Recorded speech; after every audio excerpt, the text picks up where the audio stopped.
Okay, good afternoon my dear students. నిన్న క్లాస్లో ఈ సైబర్ లా యాక్ట్కి సంబంధించి మనం 6 రకాలుగా ఈ సైబర్ చట్టాలని మనం వర్గీకరణ చేశారని చెప్పుకున్నాము. అందులో నిన్న 3 టైప్స్ని మనం చూడడం జరిగింది.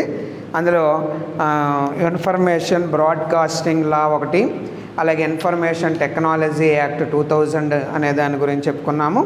అలాగే ఇండియన్ పీనల్ కోడ్ గురించి నిన్న మనం మాట్లాడుకోవడం జరిగింది. ఇండియన్ పీనల్ కోడ్ గురించి కూడా మనం చెప్పుకోవడం అనేటటువంటిది జరిగిందండి. ఈరోజు రిమైనింగ్ 3 టాపిక్స్ గురించి మాట్లాడుకుందాము. అందులో ముఖ్యంగా భారతీయ సాక్ష్యాల చట్టము 1872, భారతీయ సాక్ష్యాల చట్టము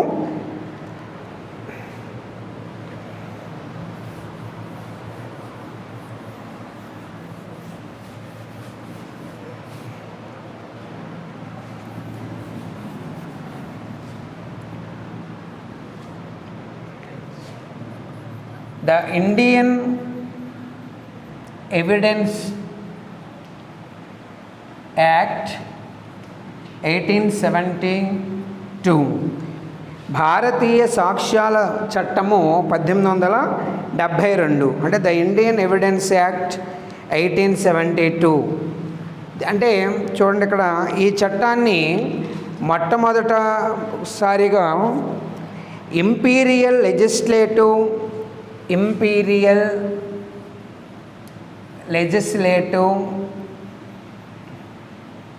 కౌన్సిల్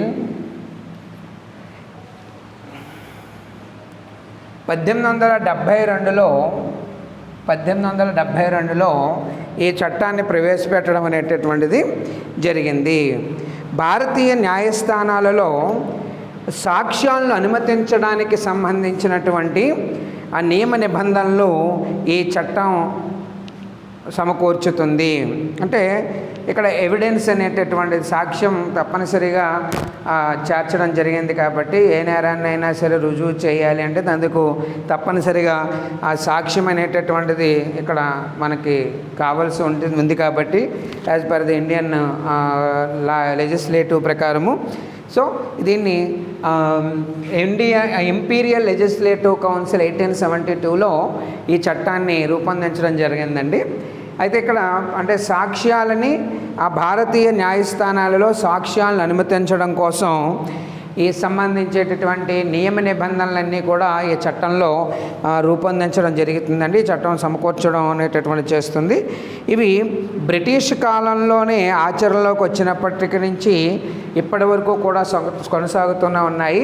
అంటే ఈ చట్టం బ్రిటిష్ వాళ్ళ హయాంలోంచి కూడా మనకి రావడం అనేటటువంటిది జరిగిందండి. ఇప్పటికీ కూడా స్టిల్ అదే కంటిన్యూ అనేటటువంటిది అవ్వడం అనేటటువంటిది చూడొచ్చు.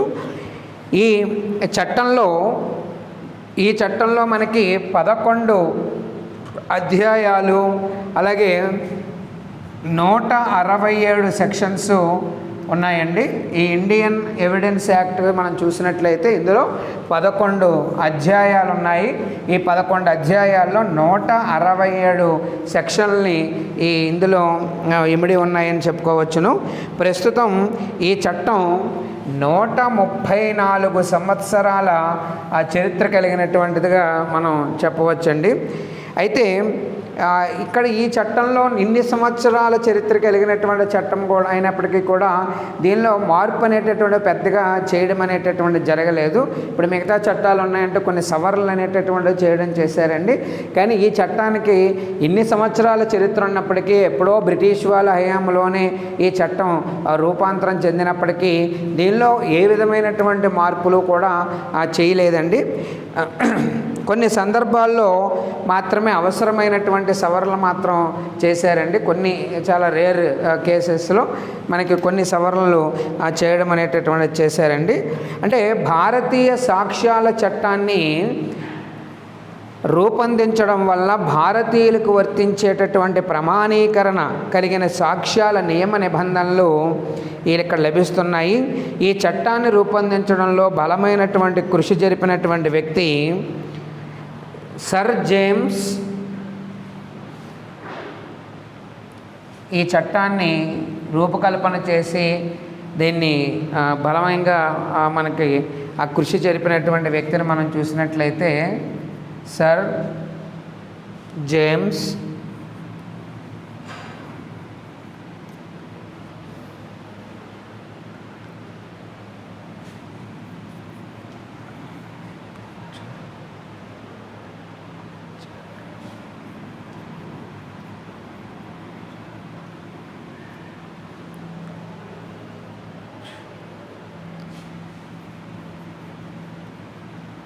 సో ఈ చట్టాన్ని మనకి రూపొందించి బలమైనటువంటి కృషి చేసినటువంటి వ్యక్తి sir James ఫిట్జ్జేమ్స్ Stephen.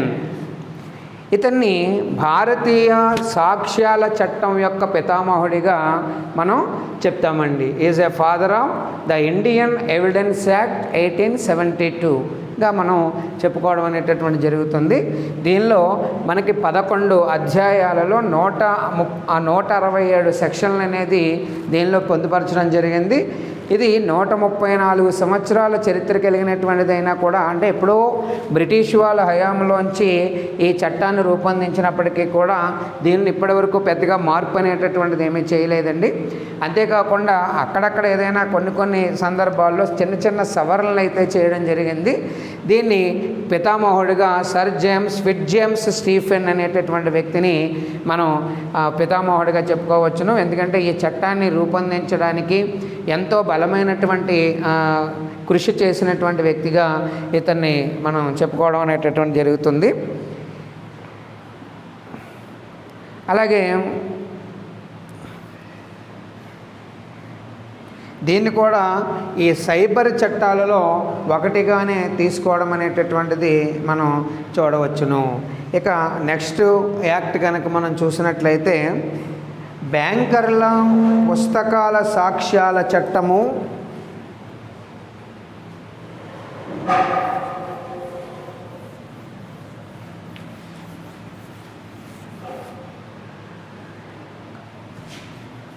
Banker books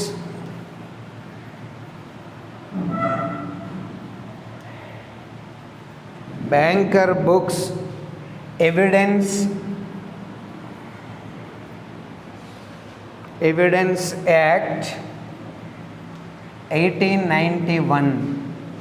బ్యాంకర్ల పుస్తకాల సాక్ష్యాల చట్టము 1891. అంటే బ్యాంకింగ్ వ్యాపారాన్ని కొనసాగించేటటువంటి సంస్థల్ని మనం బ్యాంక్ అని పేరుతోటి చెప్తామండి. తన దైనందిన కార్యకలాపాలకు సంబంధించి అనేక బ్యాంకింగ్ పుస్తకాలను నిర్వహిస్తుంది. అంటే బ్యాంకింగ్ వ్యవహారాలు నిర్వహించేటటువంటి వ్యక్తిని లేదా సంస్థని బ్యాంక్ అని మనం చెప్తూ ఉంటాము.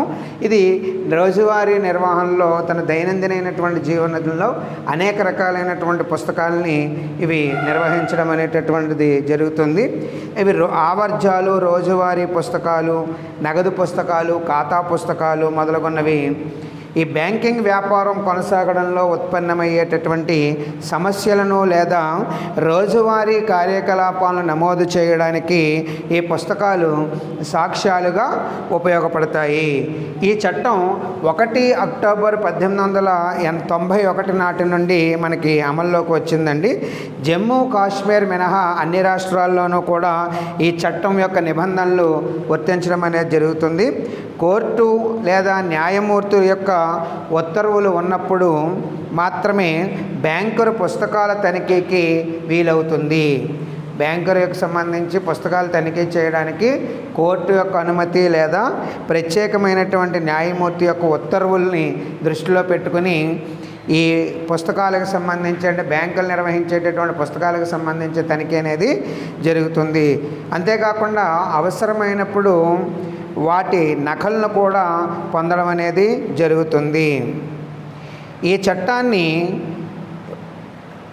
7 భాగాలలో వివరణ ఇవ్వడం అనేటటువంటి జరిగింది. ఇందులో చట్టం పేరు, ఏ రాష్ట్రాలకి ఈ చట్టం వర్తిస్తుందో తెలపడము, అలాగే ముఖ్యమైనటువంటి పదాల నిర్వచనాలు అనగా బ్యాంకు, అలాగే బ్యాంకరు, అలాగే బ్యాంకరు పుస్తకాలు, చట్టమైనటువంటి చర్యలు, కోర్టు, జడ్జి, విచారణ, ధృవీకరించినటువంటి కాపీ వివరణలు, అలాగే చట్ట నిబంధనలు కొనసాగించడానికి అధికారాలు కట్టబెట్టడము, అలాగే బ్యాంకర్ పుస్తకాల్లో నమోదైనటువంటి పద్దులను సాక్ష్యాలుగా వినియోగించడము, బ్యాంకు అధికారాలు ఏ ఏ సందర్భాలలో బ్యాంకు పుస్తకాలను సమర్పించవలసినటువంటి అవసరం ఉండదో వాటిని సంబంధించినటువంటి వివరణలు ఇవ్వడము, అలాగే కోర్టు లేదా జడ్జి ఆర్డర్ ద్వారా బ్యాంకు పుస్తకాలకు సంబంధించి తనిఖీ చేయడము, అలాగే వ్యయాల చెల్లింపు లేదా వసూలు వివరాలు. సో వీటికి సంబంధించి 7 భాగాల్లో ఈ చట్టాన్ని మనకి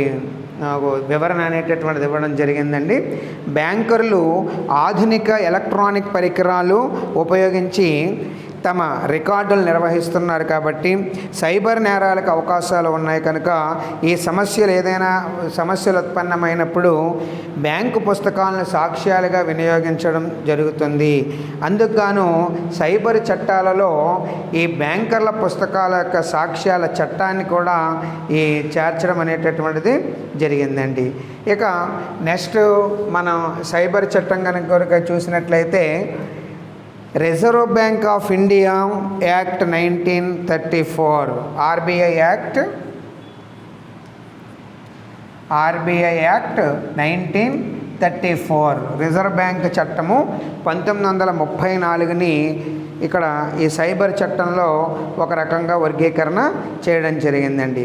అంటే భారతదేశంలో ఉండేటటువంటి బ్యాంకింగ్ సంస్థలను పరిరక్షించుటకు గాను భారతీయ రిజర్వ్ బ్యాంకు 6 మార్చి 1934వ సంవత్సరంలో ప్రవేశపెట్టడం జరిగింది. అంటే బ్యాంకింగ్ సంస్థల్ని ఆ బ్యాంకింగ్ రంగ సంస్థలన్నింటినీ కూడా పర్యవేక్షించడం కోసము వాటిని పరిరక్షించడం కోసము ఈ భారతీయ రిజర్వ్ బ్యాంక్ చట్టాన్ని మార్చి 6వ తారీఖు నాడు 1934వ సంవత్సరంలో ఒక చట్టాన్ని తీసుకురావడం అనేటటువంటిది జరిగింది. అంటే దేశంలో ఉండేటటువంటి అన్ని రాష్ట్రాలకు కూడా ఈ చట్టం వర్తిస్తుంది. ఈ చట్టం 1 ఏప్రిల్ 1935వ సంవత్సరంలో మనకి అమల్లోకి రావడం అనేటటువంటి జరిగింది. ఇక్కడ ఈ దేశం ఆ దేశం మినహా అనేది ఏమీ లేదండి. ఈ చట్టం దేశంలో ఉండేటటువంటి ఎన్ని రాష్ట్రాలు అయితే ఉన్నాయో అన్ని రాష్ట్రాలకి కూడా ఈ చట్టం అనేటటువంటిది వర్తించడం అనేది జరుగుతుంది. ఇది 1/4/1935వ సంవత్సరంలో మనకి అమల్లోకి వచ్చింది. దీని ఫలితంగానే ఆర్బీఐ అంటే రిజర్వ్ బ్యాంక్ ఆఫ్ ఇండియా అనేటటువంటి పదం ఏర్పడడం అనేటటువంటి జరిగింది. ఇది నోట్లను జారీ చేసే బ్యాంకుగా, ప్రభుత్వ బ్యాంకుగా, బ్యాంకర్లకు బ్యాంకుగా, అలాగే బ్యాంక్ ఆఫ్ క్లియరెన్స్గా ఇది వ్యవహరిస్తుంది. అంతేకాకుండా అంతర్జాతీయ ద్రవ్య నిధులను కూడా ఇది పర్యవేక్షణ చేస్తుందండి. బ్యాంకుల్లో జరిగేటటువంటి సైబర్ నేరాలను అరికట్టడానికి అవసరమైనటువంటి మార్గదర్శకాలను కూడా ఈ చట్టం ద్వారా రూపకల్పన చేయడం అనేది జరుగుతుంది. అంటే ఇది బ్యాంకర్లకు బ్యాంకుగా వ్యవహరించడము, అలాగే బ్యాంకులకు సంబంధించినటువంటి క్లియరెన్స్కి సంబంధించేటటువంటి అంశాలు పరిగణలోకి తీసుకోవడము, అట్లాగే బ్యాంక్ ఆఫ్ క్లియరెన్స్ గాను, అలాగే నోట్లను జారీ చేసేటటువంటి బ్యాంకుగా, అలాగే ప్రభుత్వ బ్యాంకుగా ఈ రిజర్వ్ బ్యాంక్ అనేటటువంటిది వ్యవహరించడము.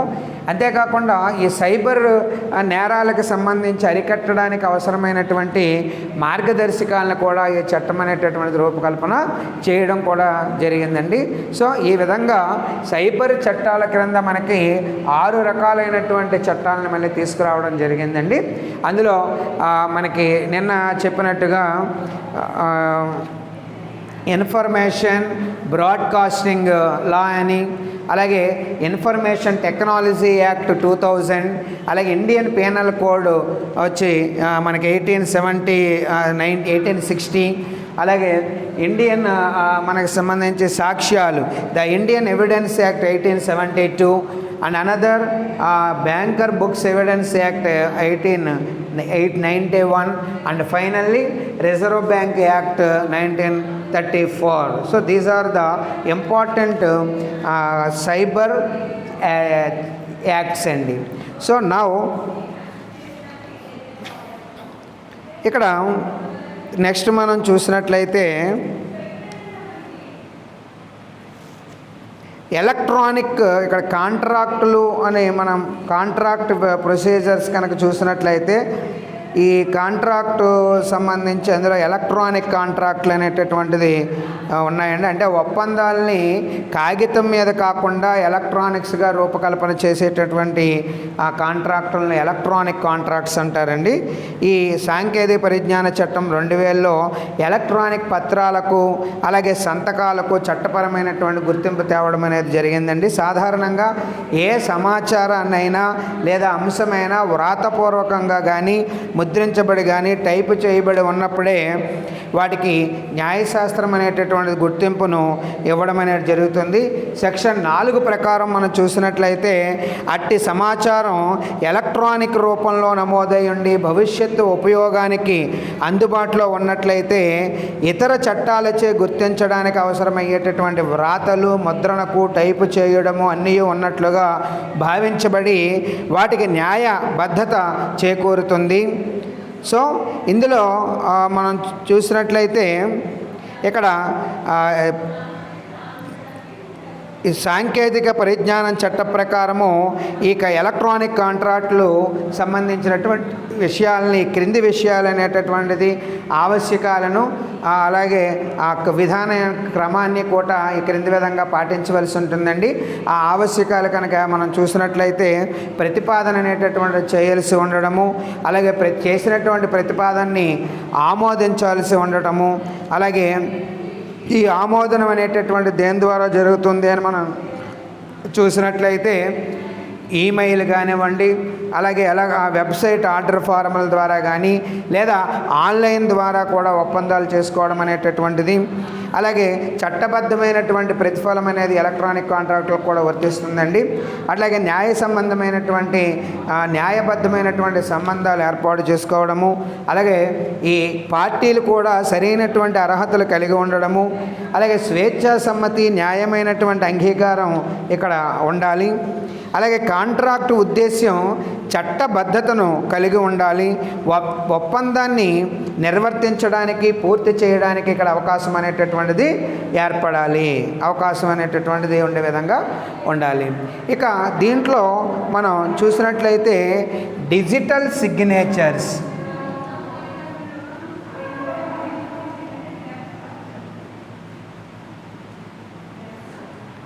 డిజిటల్ సిగ్నేచర్స్, డిజిటల్ సంతకాలు, ఇది కూడా మనకి ఇంపార్టెంట్ క్వశ్చన్గా అడుగుతున్నారు.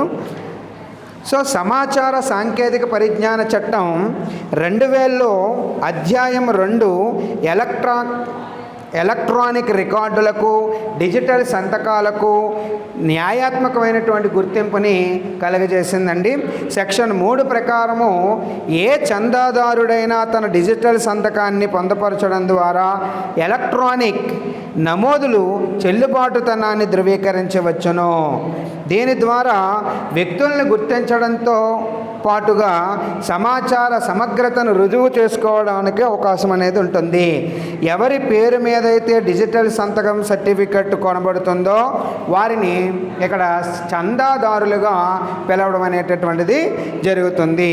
ఈ ఎలక్ట్రానిక్ పద్ధతి లేదా విధానం ద్వారా చందాదారుడు ఎలక్ట్రానిక్ రికార్డులను ధృవీకరించడానికి ఉపయోగించే సంతకాన్ని డిజిటల్ సంతకంగా మనం చెప్పుకోవచ్చును. ఈ వ్రాతపూర్వకమైనటువంటి సంతకానికి ఎలక్ట్రానిక్ ప్రతిరూపమే ఈ డిజిటల్ సంతకము. అంటే వ్రాతరూపకమైనటువంటి దానికి అనుగుణంగా ఇది ఈ ఎలక్ట్రానిక్ సంబంధించినటువంటి డిజిటల్ సంతకంగా ఆ ఎలక్ట్రానిక్ ప్రతిరూపంగా దీన్ని మనం డిజిటల్ సంతకాన్ని చెప్పుకోవచ్చునండి. ఇది సమాచార సాంకేతిక పరిజ్ఞాన చట్టం సమాచార సాంకేతిక పరిజ్ఞాన సవరణ బిల్లు 2006 డిజిటల్ సంతకం అనే పదాలను ఎలక్ట్రానిక్ సంతకంగా మార్చడం అనేటటువంటిది జరిగింది. అంటే మనం వ్రాతపూర్వకంగా ఉండేటటువంటి సంతకానికి ఎలక్ట్రానిక్ ప్రతిరూపంగా చేసేటటువంటి సంతకం డిజిటల్ సంతకం అన్నామండి. దీన్ని 2008వ సంవత్సరంలో సమాచార సాంకేతిక పరిజ్ఞాన సవరణ బిల్లు ద్వారా డిజిటల్ సంతకాన్ని ఇక్కడ ఎలక్ట్రానిక్ సంతకంగా మార్చడం అనేటటువంటిది చేశారు. డిజిటల్ సంతకం గురించి నిబంధనలు మనం చూసినట్లయితే ఏ చందాదారుడైనా ఎలక్ట్రానిక్ రికార్డులను ధృవీకరించుటకు గాను డిజిటల్ సంతకాన్ని జతపరచవచ్చు. అలాగే ఈ ఎలక్ట్రానిక్ రికార్డుల ధృవీకరణ 2 దశల ద్వారా సృష్టించవచ్చు. అలాగే ఎలక్ట్రానిక్ రికార్డులను చందాదారుని యొక్క పబ్లిక్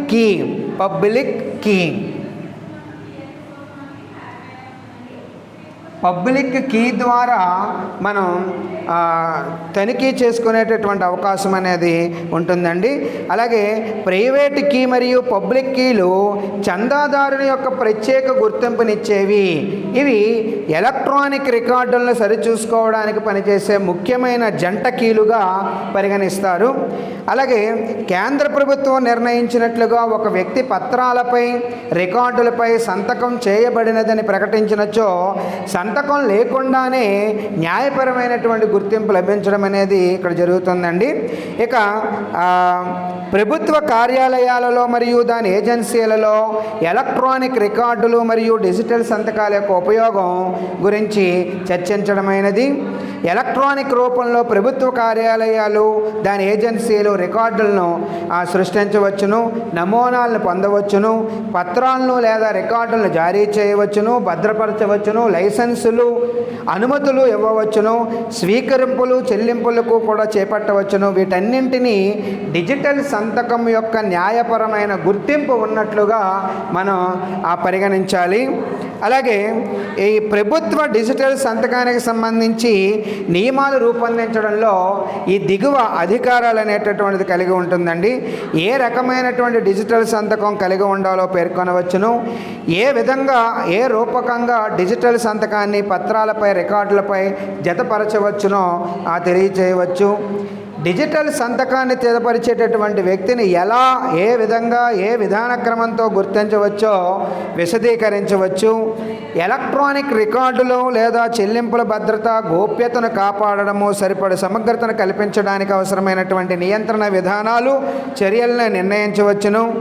అలాగే డిజిటల్ సంతకాలకు న్యాయపరమైనటువంటి రక్షణ కల్పించడానికి అవసరమైన ఇతర ఏ విషయాన్నైనా కూడా ఇక్కడ రూపొందించుకోవచ్చును.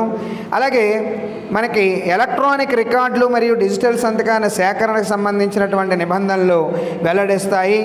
వ్యాపార కార్యకలాపాల సమాచార ప్రసార నిమిత్తము కేంద్ర ప్రభుత్వం ఎలక్ట్రానిక్ రికార్డుల భద్రత గురించి ఏమైనా సమాచారాన్ని రూపొందించినట్లయితే ఆ విధానాన్ని అనుసరించి ఒక నిర్దిష్టమైనటువంటి సమయంలో రికార్డుల నిమిత్తము దరఖాస్తు చేసినట్లయితే అప్పటి నుండి దాని నిరూపణ సమయం వరకు ఎలక్ట్రానిక్ పత్రాల సేకరణ జరిగినట్లుగా, మరియు పార్టీలు తమ సంతకాల నిరూపణ జరిగిన వెంటనే వాటిపై డిజిటల్ సంతక సేకరణ కూడా జరిగినట్లుగా ఇక్కడ భావించాలండి. డిజిటల్ సంతకాల సర్టిఫికెట్ వివరాలను పొందుపరుస్తాయి.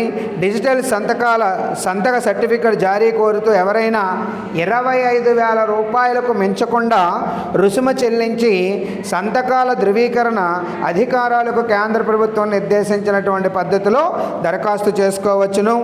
అలాగే డిజిటల్ సంతకాల సర్టిఫికెట్కి సంబంధించి చందాదారుల విధులను ప్రస్తావించడమైనది. డిజిటల్ సంతకాల సర్టిఫికెట్తో పాటుగా పబ్లిక్ కీ మరియు సంబంధిత చందాదారుల ప్రైవేట్ కీ రెండింటినీ కూడా నమోదు చేయాలి. సో ఈ విధంగా డిజిటల్ సంతకాలకు సంబంధించి అనేకమైనటువంటి నియమ నిబంధనలను సమాచార సాంకేతిక పరిజ్ఞాన చట్టం 2000లో మనకి రూపొందించడం అనేటటువంటిది జరిగింది. సో ఇది కూడా మనకి డిజిటల్ సంతకాల గురించి కూడా చాలా ఇంపార్టెంట్ అండి. ఓకే, నెక్స్ట్ సైబర్ నేరాలు శిక్షలు. ఇది చూడండి, సమాచార సాంకేతిక పరిజ్ఞాన చట్టం 2000లో గుర్తించబడినటువంటి సైబర్ నేరాలు, వాటికి సంబంధించేటటువంటి విధించేటటువంటి శిక్షల యొక్క వివరాలు మనకి సెక్షన్ 65 నుండి 78 వరకు ఈ పొందుపరచడం అనేది జరిగింది. సాధారణంగా వాటి శిక్షలు ఏమిటి, ఏ నేరాలకి ఏ శిక్షలు విధించబడతాయి అనేది ఒకసారి చదువుతున్నాను చూడండి. ఒకటి కంప్యూటర్ ఆధారిత సమాచారాన్ని ట్యాపింగ్ చేయడము, ట్యాపరింగ్ చేయడము. కంప్యూటర్ సమాచారాన్ని ట్యాపరింగ్ చేసినట్లయితే దానికి శిక్షలు ఏంటి అంటే 2 లక్షల వరకు అపరాధ రుసుము మరియు 3 సంవత్సరాల వరకు జైలు శిక్ష. అలాగే రెండోది కంప్యూటర్ సిస్టమ్ను హ్యాకింగ్ చేయడము. ఒకవేళ సిస్టమ్ని కనుక హ్యాకింగ్ చేసినట్లయితే అది కూడా 2 లక్షల వరకు అపరాధ రుసుము మరియు 3 సంవత్సరాలు వరకు జైలు శిక్ష అనేటటువంటిది, లేదా జైలు శిక్ష లేదా 2 సంవత్సరాలు వరకు కూడా జైలు శిక్ష అనేటటువంటిది ఉంటుందండి. ఇక ఎలక్ట్రానిక్ మాధ్యమాల ద్వారా అశ్లీల సమాచార ప్రదర్శన, ఎలక్ట్రానిక్ మాధ్యమం ద్వారా అశ్లీల సమాచార ప్రదర్శన చేసినట్లయితే మొదటిసారిగా నేరం రుజువైనట్లయితే 5 సంవత్సరాల వరకు జైలు శిక్ష లేదా ₹1,00,000 జరిమానా. అదే రెండవసారి కనుక జరిగినటువంటి నేరానికి 10 సంవత్సరాల జైలు శిక్ష మరియు 2 లక్షల వరకు జరిమానా విధించడం అనేటటువంటిది జరుగుతుందండి. ఇక 4వ రకం నేరాన్ని మనం చూసినట్లయితే కంట్రోలర్ ఆదేశాలను ఉల్లంఘించినప్పుడు, దీనికి 3 సంవత్సరాల వరకు జైలు శిక్ష లేదా 2 సంవత్సరాల జైలు 2 లక్షల వరకు జరిమానా లేదా 2ని అంటే అటు 3 సంవత్సరాల జైలు శిక్ష ప్లస్ 2 లక్షల రూపాయల వరకు జరిమానా, ఈ 2 కూడా ఇక్కడ జరగడం అనేటటువంటిది జరుగుతుందండి. ఇక సంపూర్ణ సమాచారాన్ని అందించడంలో విఫలమైనప్పుడు 7 సంవత్సరాల వరకు జైలు శిక్ష అనేటటువంటిది నేరంగా ఇక్కడ శిక్షలు విధించడం అనేటటువంటి జరుగుతుంది. ఇక అనధికారికంగా రక్షిత సమాచారాన్ని చేజిక్కించుకొనుట లేదా ప్రయత్నించడం, దీనికి సంబంధించి మనం చూసినట్లయితే 10 సంవత్సరాల వరకు జైలు శిక్ష లేదా మరియు సముచిత మొత్తంలో జరిమానా. అంటే సమాచారాన్ని సరైనటువంటి రూపంలో సేకరించకుండా అడ్డవంకర్లుగా ఏదైనా సేకరించడానికి ప్రయత్నిస్తే దీనికి సంబంధించి 10 సంవత్సరాల వరకు కూడా జైలు శిక్ష మరియు అక్కడ ఆ సముచితమైనటువంటి మొత్తంలో ఈ జరిమానా విధించడం అనేటటువంటి జరుగుతుందండి. ఇక సమాచారాన్ని కనుక అసత్య వర్ణన లేదా బయటకు రాకుండా చేసినట్లయితే ఇది 2 సంవత్సరాల జైలు శిక్ష మరియు ₹1,00,000 జరిమానా లేదా 2 కూడా విధించే అవకాశం అనేది ఉందండి. నెక్స్ట్ రహస్య భంగం మరియు వ్యక్తిగత స్వేచ్ఛకు భంగం కలిగించినప్పుడు 2 సంవత్సరాల వరకు జైలు శిక్ష లేదా ₹1,00,000 వరకు జరిమానా లేదా 2 జరగడానికి అవకాశం ఉంది. అలాగే మోసం చేయడానికి గాను లేదా డిజిటల్ సంతకం ధృవపత్రాన్ని ప్రదర్శించుట, దీనికి కూడా 2 సంవత్సరాల జైలు శిక్ష లేదా ₹1,00,000 జరిమానా లేదా 2 కూడా విధించేటటువంటి అవకాశం చట్టానికి ఉందండి. ఇక వైరస్ను ప్రవేశపెట్టడం ద్వారా మోసాలకు పాల్పడినట్లయితే నష్టాలు కలిగించినందుకు 1 కోటి వరకు బాధ్యతను స్వీకరించే శిక్షను అనుభవించాలి. ఇక కాపీరైట్స్ను ఉల్లంఘించినప్పుడు 7 సంవత్సరాల వరకు జైలు శిక్ష మరియు జరిగినటువంటి నష్టానికి పరిహారం చెల్లించేటటువంటి బాధ్యతను స్వీకరించాలి. ఇవి సైబర్ నేరంలో పాల్గొనేటటువంటి అంటే సైబర్ నేరాలు చేసినటువంటి వాటికి విధించేటటువంటి శిక్షల్ని మనం చెప్పుకోవచ్చండి. ఇక నెక్స్ట్ మనం చూసినట్లయితే ఈ సైబర్ చట్టాల వల్ల మనకు కలిగేటటువంటి ప్రయోజనాలు ఏమిటి, లోపాలు ఏమిటి అది చూసినట్లయితే సైబర్ చట్టాలని మనం రూపొందించడం వల్ల మనకి ఈ క్రింది లాభాలు అనేటటువంటివి చేకూరుతున్నాయి. అందులో వ్యవహారాలు అనేటటువంటివి స్వేచ్ఛాయుతంగా జరుగుతాయండి. ఇక ప్రభుత్వ విభాగాలకు అధికారాలు అనేటటువంటిది కట్టబెట్టడం జరుగుతుంది. అలాగే ఈ కామర్స్ని ఈ సైబర్ చట్టం అనేటటువంటిది ప్రోత్సహిస్తుంది. అలాగే డిజిటల్ సంతకాలని ఆమోదం అనేటటువంటిది తెలుపుతుంది. అలాగే కార్పొరేట్ కంపెనీల ప్రవేశం అనేటటువంటిది సునాయాసంగా తలుపులు తెరుచుకోవడం అనేటటువంటి జరుగుతాయి. అలాగే ఈ పరిపాలన అనేటటువంటిది లభ్యత ఏర్పడుతుందండి. అలాగే వివిధ రకాలైనటువంటి పత్రాలన్నీ కూడా సమర్పణ చేయడం వల్ల అంటే ప్రభుత్వం సూచించినటువంటి వివిధ రకాల పత్రాలని, దరఖాస్తుల్ని అనేక రకాలుగా లేదా ఇతర పత్రాలను సంబంధిత కార్యాలయకు, విభాగాలకు, ఏజెన్సీలకు ఎలక్ట్రానిక్ రూపంలో మనం అందించడానికి అవకాశం అనేటటువంటిది ఏర్పడుతుంది. అలాగే అన్నింటికన్నా ముఖ్యమైనటువంటిది చూసినట్లయితే భద్రత అనేటటువంటిది సైబర్ చట్టాల వల్ల మనకి కలుగుతుందండి. అంటే ఈ ఎలక్ట్రానిక్ వ్యవహారాలకు సంబంధించి భద్రత ఈ సైబర్ చట్టాల వల్ల మనకు కలుగుతుంది. అలాగే నష్టపరిహారం కూడా లభ్యత అనేటటువంటిది చేకూరుతుంది. ఈ విధంగా సైబర్ చట్టాల వల్ల మనకి ఎన్నో ప్రయోజనాలు అనేది చేకూరుతున్నాయి. ఇక పరిమితులు కనుక మనం లేదా లోపాలు కనుక చూసినట్లయితే సమగ్రత ఇక్కడ లేదని చెప్పవచ్చును. అలాగే ఇంటర్నెట్లో ఏమైనా అవరోధాలు కనుక ఏర్పడినట్లయితే కొంచెం ఇబ్బంది పడే అవకాశం ఉంటుందండి. అలాగే ఇక్కడ కీలకమైనటువంటి అంశాలు అనేటటువంటిది పరిగణనలోకి తీసుకోకపోవడము, అట్లాగే పన్నులకు సంబంధించినటువంటి ప్రస్తావన ఇందులో లేకపోవడము, అలాగే న్యాయస్థానానికి సంబంధించినటువంటి పరిధి ఇక్కడ స్పష్టంగా లేకపోవడము, అలాగే స్టాంప్ డ్యూటీ వివరాలు. సో ఇవన్నీ కూడా మనం ఆ లోపాలుగా, సైబర్ చట్టం యొక్క లోపాలుగా మనం చెప్పవచ్చునండి. అయితే ఏదేమైనప్పటికీ ఈ లోపాలన్నింటినీ కూడా ఉన్నప్పటికీ కూడా ఈ ఇన్ఫర్మేషన్ టెక్నాలజీ యాక్ట్ 2000 సంవత్సరంలో ఈ కామర్స్కి సంబంధించినటువంటి అనేక రకాల అంశాలపై సమగ్రమైనటువంటి నియమ నిబంధనలు కలిగి ఉన్నట్లుగానే పరిగణించవచ్చునండి. సైబర్ నేరాలను అరికట్టడంలో ఇవి ప్రధానమైనటువంటి పాత్రను పోషిస్తున్నాయని మనం చెప్పుకోవచ్చును. ఇవి ముఖ్యంగా సైబర్ చట్టానికి సంబంధించినటువంటి వివరణ అండి. నెక్స్ట్ ఈ సైబర్ సేఫ్టీ మెకానిజం గురించి మాట్లాడుకుందాం. సైబర్ భద్రతా యంత్రాంగము.